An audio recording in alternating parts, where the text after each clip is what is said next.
Bom dia. A alta de 0,5% nos juros norte-americanos, que deve ser anunciada hoje pelo Fed, o Banco Central deles, vem provocando forte turbulência nos mercados globais, com uma correção elevada no preço de ações e de títulos de renda fixa. Mas você deve estar se perguntando, e o que isso afeta a minha vida como brasileiro e investidor? Para falar do impacto da elevação da taxa de juros norte-americana na economia global, brasileira e nos seus investimentos, estamos aqui hoje com os nossos conselheiros, o economista Alexandre Schwartzman e Gabriel Safdie, diretamente de Genebra, além do nosso CIO, Ricardo Vélez. Bom dia, Alexandre, bom dia, Gabriel, bom dia, Ricardo. Bom dia. Bom dia, Magda. Bom dia a todo mundo. Bom dia, Gabriel, Ricardo. Bom dia a todos. Alexandre, eu vou começar com você. Há aproximadamente um ano, você nos alertava de que o Fed poderia estar demorando muito para iniciar o aperto monetário. Eu gostaria de começar o nosso call de investimentos hoje a partir desse ponto. Por que demoraram tanto? Qual o impacto dessa demora? E, mais ainda, qual é o impacto dessa elevação, até onde você acha que ela deve chegar e como isso vai envolver as nossas vidas? Com você, Alexandre. Obrigado pela pergunta, mas acho que é um bom ponto de partida. Por que demoraram tanto? Acho que havia um debate muito feroz ano passado em que se discutir exatamente se o que estava sendo observado desde o final de 2020 era um fenômeno temporário de elevação de preços de commodities, o mundo estava saindo da pandemia, certas cadeias de suprimentos ainda não tinham conseguido se recuperar totalmente, né? Havia, obviamente, um caminhão de estímulo, seja do ponto de vista monetário, taxas de juros muito baixas, seja do ponto de vista fiscal, para ajudar a economia a se recuperar ali dos impactos da pandemia, né? Mas nesse contexto, de um lado, a gente via uma recuperação vigorosa, uma certa dificuldade da oferta de responder, mas ainda havia um mercado de trabalho relativamente frouxo nos Estados Unidos, né? E uma percepção de que isso daí poderia ser só um fenômeno transitório, que a gente conviveria com preços mais altos durante algum tempo, alguns preços se elevariam de forma permanente, mas não contaminariam o resto da economia. A verdade, a gente está falando, isso é verdade para o Brasil, isso é verdade para o resto do mundo, é que a recuperação econômica acabou sendo, particularmente no que diz respeito à economia mundial, mais forte, né, do que se esperava. Ao mesmo tempo, a gente descobriu que aquela folga no mercado de trabalho não era tão elevada quanto se imaginava. Muita gente que tinha saído do mercado de trabalho jamais voltou, né? Então, a ideia de que tinha gente ali esperando, aí do lado de fora do campo, para entrar assim que o técnico chamasse, não foi verdade. A gente começa a observar um fenômeno em que esse choque inicial das cadeias de suprimento, o choque inicial dos preços de commodities começam a ser repassados para os demais preços da economia, notadamente salários. A gente tem hoje uma situação na economia norte-americana em que a taxa de desemprego está ali muito próxima dos menores níveis da história. A gente vai ter uma divulgação agora, no final da semana, sobre o atual estado de mercado de trabalho nos Estados Unidos. Eu não me surpreenderia se a gente observasse a menor taxa de desemprego dos últimos 50, 60 anos, quer dizer, um desemprego ali na casa de 3,5% ou algo inferior a ele, e ele tem sido acompanhado por um crescimento bastante vigoroso de salários, particularmente nos Estados Unidos. Não é tanto o caso da Europa, eu posso depois falar, mas claramente a gente vê sinais de que a economia norte-americana está trabalhando muito próximo ao seu pleno emprego, está com níveis, já está mostrando um sobreaquecimento.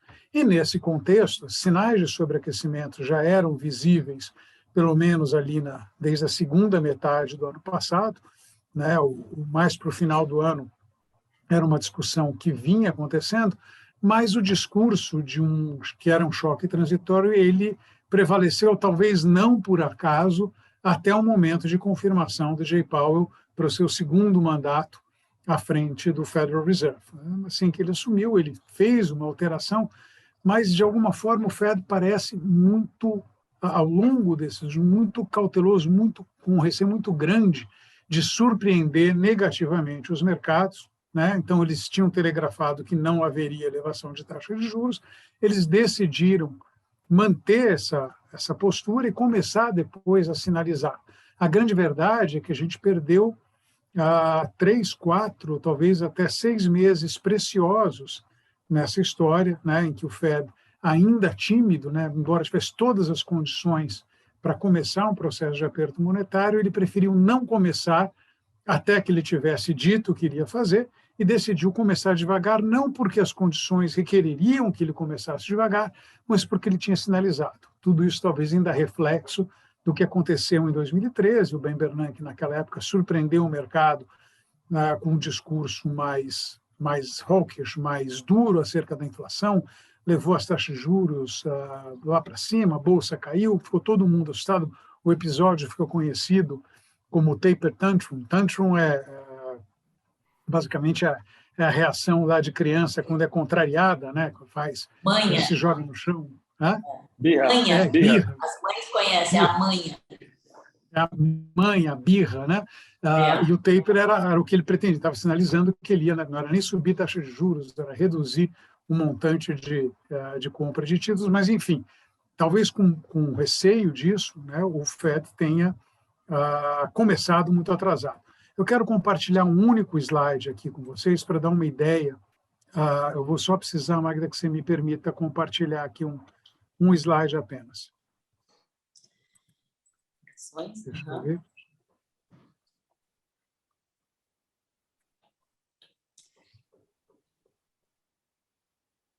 Temos?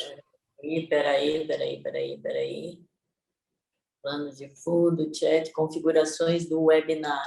Eu não sei se eu estou como master, eu acho que a Aninha ainda está como master, porque eu não consigo. Aninha, deixa o Alexandre compartilhar, por favor. O anfitrião tá, Aninha, Portugal. Boa. Conseguiu? Sou eu. Agora entrou. Okay. Agora entrei eu. Então, esse slide que eu quero sinalizar aqui para vocês. Tá.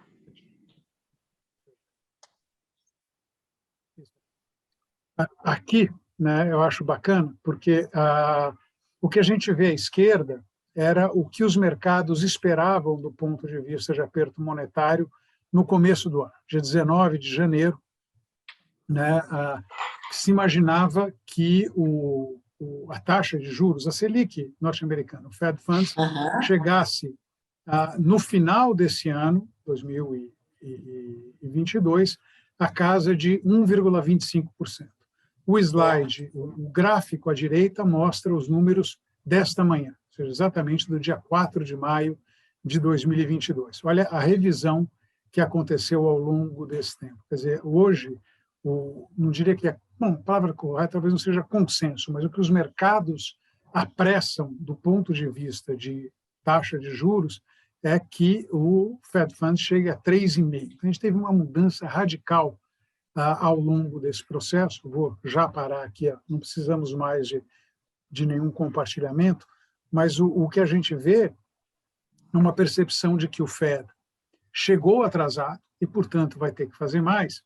E tem uma reflexão mais, não é somente minha, ela não é consensual, mas tem muita gente dizendo, olha, mesmo com 3,25, se a gente for olhar ali para frente, a expectativa de inflação que hoje existe para os próximos 5 anos nos Estados Unidos é alguma coisa da ordem de 3,5%. A gente ainda está falando juros de negativos ainda. Juros continuam negativos, então. Se não negativos, muito perto de zero. Né? Então, obviamente que o horizonte não é o mesmo, né? Mas, de qualquer forma, um é um horizonte de 5 anos, outro é um horizonte de 1 ano, mas, de qualquer forma, está mostrando que, assim, a menos que a taxa neutra de juros nos Estados Unidos, aquela que basicamente não acelera nem desacelera a inflação seja pesadamente negativa, e não há nenhuma evidência a esse respeito, mesmo 3,5 não parece ser uma taxa de juros que vá fazer com que a inflação caia, pelo menos não que ela caia rapidamente. Então, corremos ainda o risco de ver uma certa subestimação do quanto vai ser necessário fazer de aperto monetário nos Estados Unidos. Então, tem muita gente boa achando que, em algum momento, esse Fed Funds pode ir para cima de 3,5%, 4%. Quer dizer, ainda tem uma incerteza grande, por isso não está no preço. O que está no preço é 3,5%, e a gente já viu, 3,5% levou um fortalecimento grande do dólar. A gente olha o dólar contra euro, no começo do ano estava 1,15, 1,20, agora está em torno de 1,05 dólares por euro, então uma apreciação forte do dólar relativamente ao euro.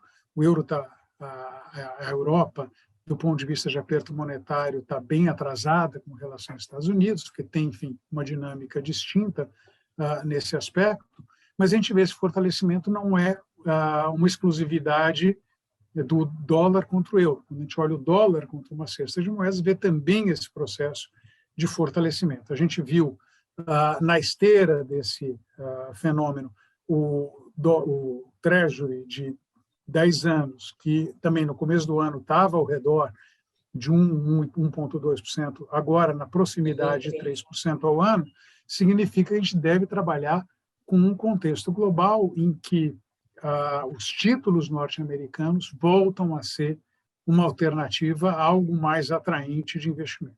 Não seja uma super alternativa de investimento, se for olhar do ponto de vista de inflação, eles estão também, olhando para o Treasury de 10 anos, mas agora indexado à inflação, ele tem oferecido um juro real na casa de zero, né? Então, ainda não é uma coisa extraordinariamente atraente, mas a gente fala na possibilidade de ser necessário um aperto monetário adicional, né, que acaba tendo impactos em várias dimensões. Uma dimensão mais óbvia, né, é essa que eu estava falando, um fortalecimento do dólar relativamente às demais moedas. A gente vê o impacto disso no Brasil.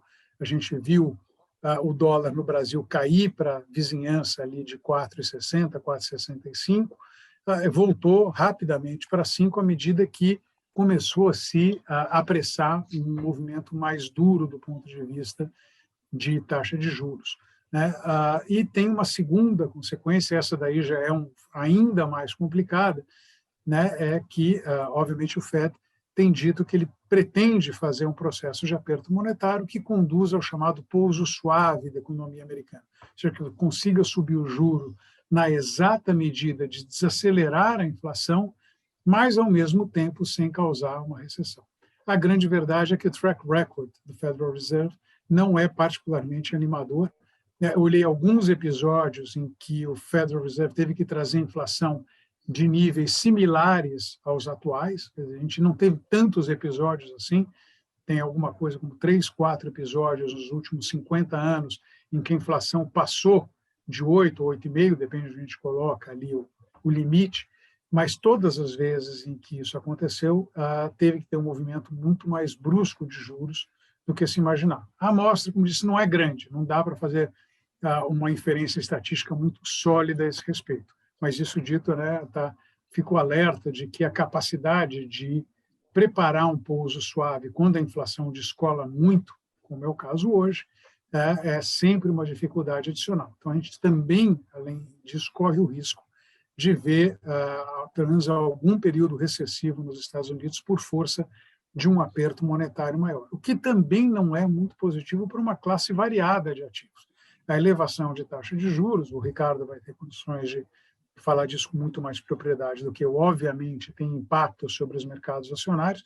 Lembrando que o mercado acionário norte-americano é muito mais ligado, do ponto de vista de geração de caixa, de lucro, muito mais ligado à atividade econômica do que, por exemplo, o mercado acionário brasileiro, que ainda é uma história muito acerca de commodities, mais do que atividade ou PIB que está acontecendo. O fato é que a gente vê, então, na esteira dessa elevação de juros do Fed, o que já está nos preços, o que ainda não está nos preços, mas corre um certo risco de se materializar, acho que é um cenário em que o dólar se fortalece, com um impacto, acredito, negativo para mercados de risco de maneira geral, particularmente o mercado acionário, e nesse contexto, acho que mercados emergentes em geral, o Brasil dentro dessa classe, acho que certamente vão ter um fluxo muito menor do que tiveram no começo desse ano. Continuam alguns desses países, o Brasil também, ainda beneficiados pelo efeito de commodities. Esse efeito vai continuar ainda mais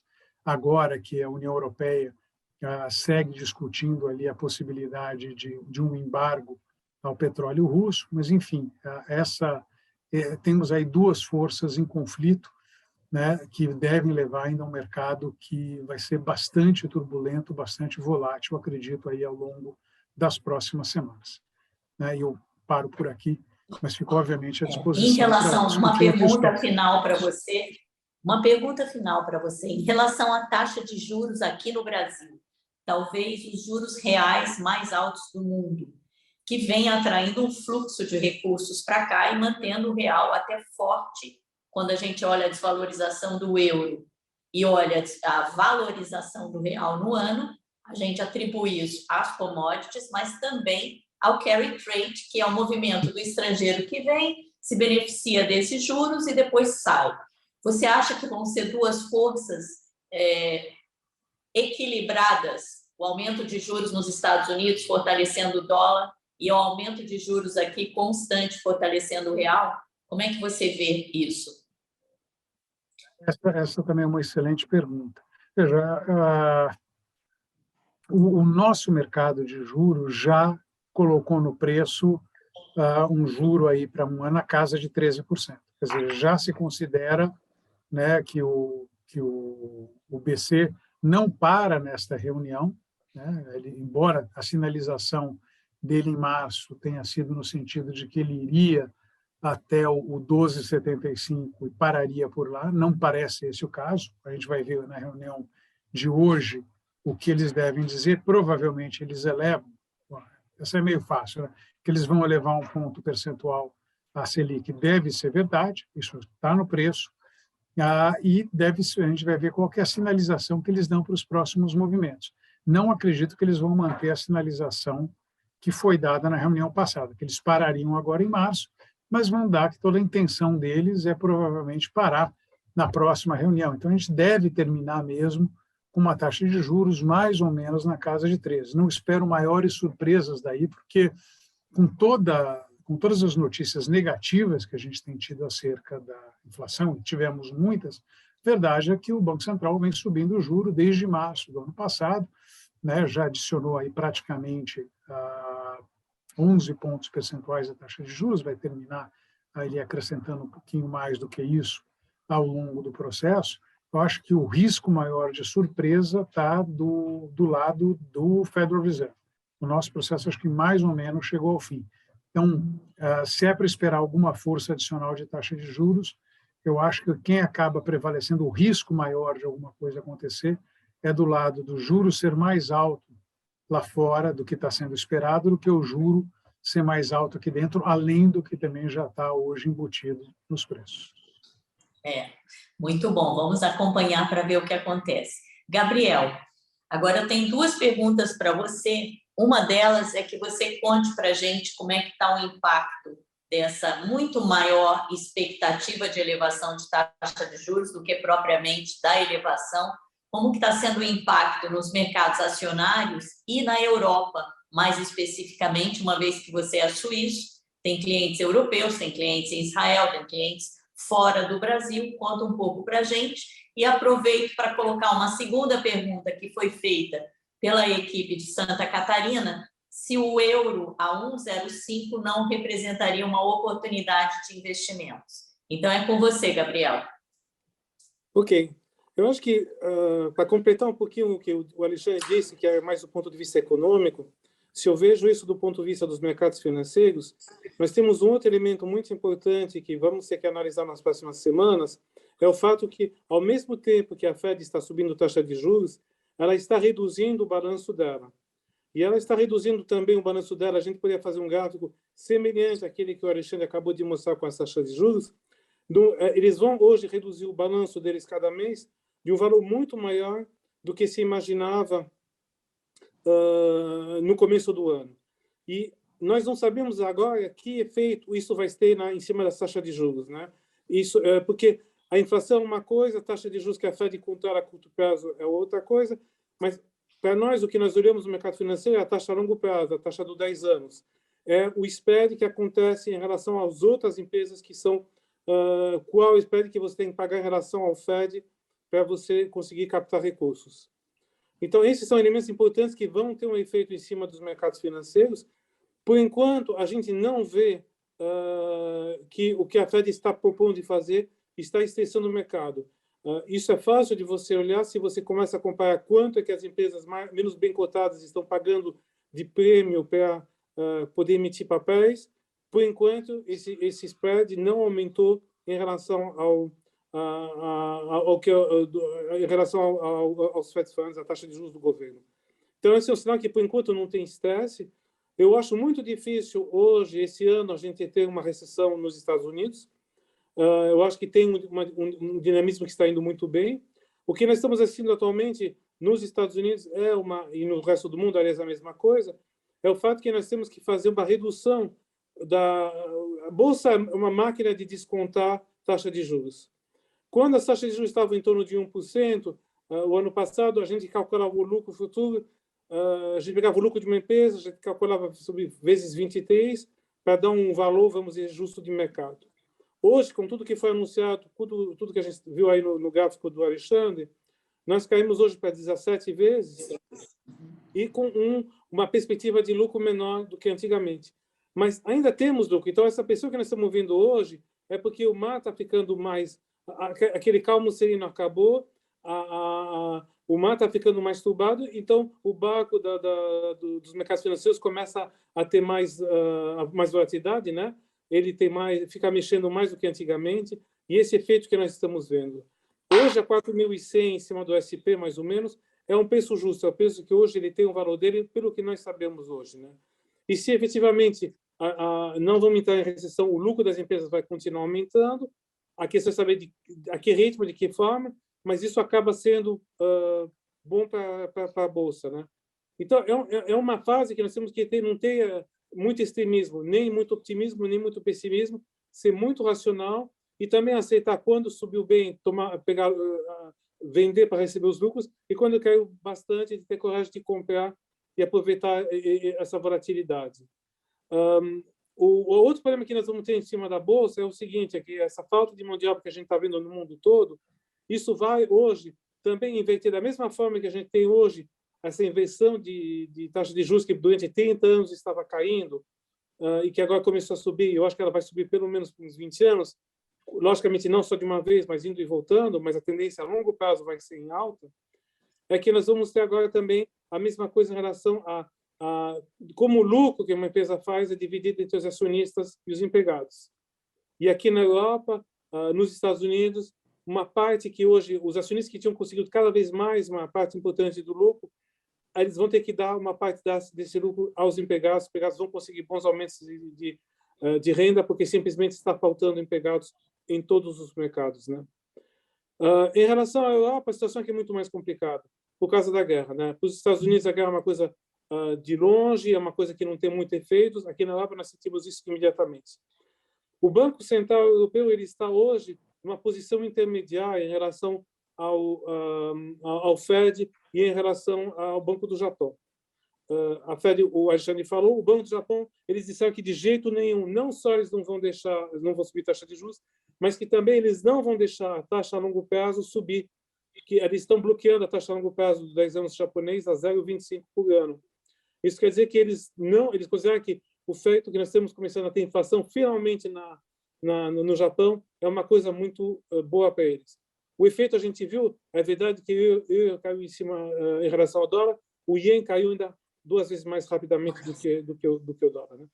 E os europeus estão nessa fase em que finalmente o Banco Central Europeu está com muita cautela, por quê? Porque ele acha que muito da inflação que nós temos aqui na Europa são coisas que você não tem uma influência muito grande. A subida da taxa da energia é um efeito negativo que não é porque você está aumentando a taxa de juros que você vai conseguir resolver esse problema, né? Então, eles estão com esse elemento aí. E uma coisa bastante divertida é que aí, quando a taxa, o preço da energia sobe demais, o governo bloqueia o aumento de preço da Petrobras e todo mundo fica reclamando em cima disso. Aqui na Europa, por exemplo, os franceses, como tinha eleição esse ano, o que eles fizeram? O governo decidiu bloquear não o preço de venda, porque isso ele não consegue fazer, mas ele decidiu bloquear o custo da energia para uma família normal, vamos dizer, francesa, dizendo que eles não vão ter um aumento de mais de 3% ou 4% esse ano da taxa do custo da energia deles. O resto é o governo que vai dar dinheiro para eles para cobrir esse aumento, né? Então, isso também já, de novo, é gastos que está saindo do orçamento do Estado que não tinham sido previstos anteriormente. Então, o Banco Central Europeu vai subir taxa de juros, mas, para vocês terem uma ideia, nós estamos imaginando que, no final do ano, essa taxa de juros que hoje está em menos 0,5%, menos 0,6%, né, a curto prazo, vai chegar em torno de 0%. Quer dizer, bem abaixo da inflação que nós temos aqui na Europa, né? E simplesmente que eles vão ser muito cautelosos porque eles estão com medo que, a um certo momento, você vai entrar em recessão por causa de todos os efeitos que a gente vê aqui na guerra, né? Em então, relação ao euro, Gabriel? Em relação ao euro como oportunidade? Olha, eu acho que quem não tem euros é um bom preço de você começar comprando, né? Para vocês terem uma ideia, eu tinha feito posições em cima em favor do dólar contra euros, que são posições que eu tenho vamos dizer, para ganhar dinheiro em cima delas, né, de portfólios de euros, que eu fiz em torno de 1,18, 1,19, e por enquanto eu não fechei essas posições. Mas eu estou numa posição diferente, é um lucro que eu posso, a certo momento, decidir pôr no bolso ou não. Mas se vocês têm hoje dólares e a 1,05, 1,06, o risco de vocês comprar... O problema é saber o que vocês vão fazer com esse dinheiro. A Bolsa Europeia está muito barata hoje. É provavelmente a bolsa mais barata que nós temos no mundo em relação à qualidade das empresas. Se é para vir dizer eu vou comprar euros para comprar a bolsa, eu acho que no final do dia, aceitando a volatilidade que pode acontecer a curto prazo, isso vai ser uma boa coisa, né? Você vai agora comprar euros para você ficar pagando taxa de juros negativas, nominalmente, né? Porque se você põe euros no banco, o banco vai te cobrar taxa de juros negativas pelo menos mais alguns meses, né? Aí a coisa fica mais complicada, e isso também que não favorece uma subida do euro. Porque, finalmente, por que eu vou comprar euros se eu vou ter que pagar para guardar os meus euros, né? Sim. Então, a longo prazo, a médio prazo, 1,05 é muito bom. Não tem pressa para fazer essa operação. Uhum. Obrigada, Gabriel. Eu, antes de passar a bola para o nosso CIO, para o Ricardo Vélez, falar um pouquinho sobre como a gente está agindo aqui no Brasil, contar um pouquinho para vocês a nossa estratégia lá fora. A gente sempre surfou com o colete de barreira de proteção das notas e agora nós estamos aumentando essas barreiras, saindo do setor de tecnologia, que é um setor que, num primeiro momento, vai sofrer mais, e alongando os prazos. Então, é isso que a gente está fazendo nos investimentos lá fora. O Gabriel respondeu muito bem, nós não investimos em euros porque não há o que se comprar. Então, a Bolsa Europeia ela sempre foi mais barata que a Bolsa Americana, mas os fundamentos parecem dizer que ela vai continuar mais barata. Tem uma pergunta aqui para o Alexandre, de uma pessoa que está ouvindo, do Rodrigo. Ele quer saber se não é possível que o nosso Copom continue aumentando, que o nosso Banco Central continue aumentando a taxa de juros aqui, uma vez que o FED pode aumentar mais do que o esperado. Né? Então, ele está dizendo o seguinte, que ele acha que esse aumento da taxa de juros nos Estados Unidos pode impactar a nossa inflação mais e pode fazer com que o nosso Banco Central tenha que elevar mais juros. Alexandre, o que você acha disso? Fala um pouquinho antes de eu passar para o Ricardo. Esse risco existe, mas a gente tem observado, né, que se fosse só assim, a gente nunca conseguiria baixar juros, né? Cada elevação de taxa de juros lá fora demandaria uma resposta aqui dentro. Eu acho que assim o risco ele existe, mas ele não é tão grande. A gente tem uma taxa de juros no final das contas, né, se a gente for olhar ali, terminar com 13,5% de Selic, menos uma expectativa de inflação para os próximos 12 meses na casa de 5%, a gente tem uma taxa de juros que está ali 7,5%, 8% já descontada a inflação. Isso acho que vai acabar levando a uma desinflação bastante visível ali ao longo da segunda metade desse ano e ao longo de 2023. Eu acho que não vai ser necessário fazer uma nova pernada de taxa de juros em resposta à norte-americana. A gente já fez boa parte do que a gente precisava fazer. Então, eu vejo isso como um movimento assim marginal na melhor das hipóteses. Eu acho que o grosso do movimento de aperto monetário no Brasil já ficou para trás, ainda mais depois de hoje, com a elevação de mais um ponto percentual. E agora eu vou passar a bola para o Ricardo Vélez, que é o nosso gestor, nosso CIO, para ele contar um pouco qual a nossa estratégia no momento e como é que os fundos da casa estão posicionados e performando. Ricardo. Perfeito. Bom dia a todos. Obrigado por estar ouvindo a gente aí de casa. Bom, a gente tem muito cuidado e teve muito zelo com todas as posições desde o começo desse ano. A gente teve um sell-off muito forte na Bolsa Americana, que talvez outras pessoas, outras casas, estivessem imaginando que seria passageiro, mas a gente conseguiu sair em janeiro, da maior parte delas. O S&P continuou caindo e o real continuou se valorizando. Então, ter saído dessa posição por conta desse movimento que teve nos Estados Unidos de realização de lucro, a gente conseguiu proteger bastante as carteiras aqui da casa, as carteiras dos clientes e os nossos portfólios também. O sell-off que a gente está vendo nesses últimos tempos é muito mais por conta da elevação de juros nos Estados Unidos e não tanto pelos fundamentos. Porque se a gente for enxergar o quanto as empresas têm entregue de resultado, 80% delas apresentaram lucro. Então, se você vê um sell-off tão grande, uma queda de 30% no ano, mais ou menos, o pior mês de abril da história, desde muito tempo, você imagina que o fundamento das empresas esteja indo muito mal. E não é o caso. Então, com o dólar por volta de R$5, e os níveis atuais que a gente tem hoje de preço de S&P, é uma forma que a gente estuda para voltar para o mercado americano, com as posições aqui de casa. E a estratégia de CDI+, tem performado muito bem, e também foi um hedge muito importante que a gente fez desde outubro do ano passado. Foi uma estratégia que a gente veio montando e segue sistematicamente aí, até por conta enfim, a visão não tão otimista do Alexandre, pragmatismo da Magda, e a gente tem protegido bem as carteiras dos nossos clientes. Bom, mesmo com a bolsa tendo caído 10% esse mês, a gente conseguiu entregar no Portugal Évora, que é o nosso fundo de previdência, 135% do CDI, que corresponde a 1,13% de rentabilidade absoluta, e o Portugal Coimbra, 94,03%, que corresponde a 0,78% de rentabilidade absoluta no mês. Por enquanto, é isso aqui. É isso aí. Então, agora a gente continua observando para o momento certo se posicionar em pré-fixado, caso a inflação no Brasil não venha surpreendendo cada vez mais. E lembrando que temos aí um ponto de interrogação no cenário, que são as eleições, apesar de dois candidatos praticamente conhecidos do mercado, sempre uma coisa ou outra que um fala pode impactar na curva de juros, e nós continuamos atentos e conservadores. O nosso objetivo, acima de tudo, é preservar a capital, mas como nós somos remunerados pelo que o cliente ganha, também gerar um alfa para podermos ser remunerados.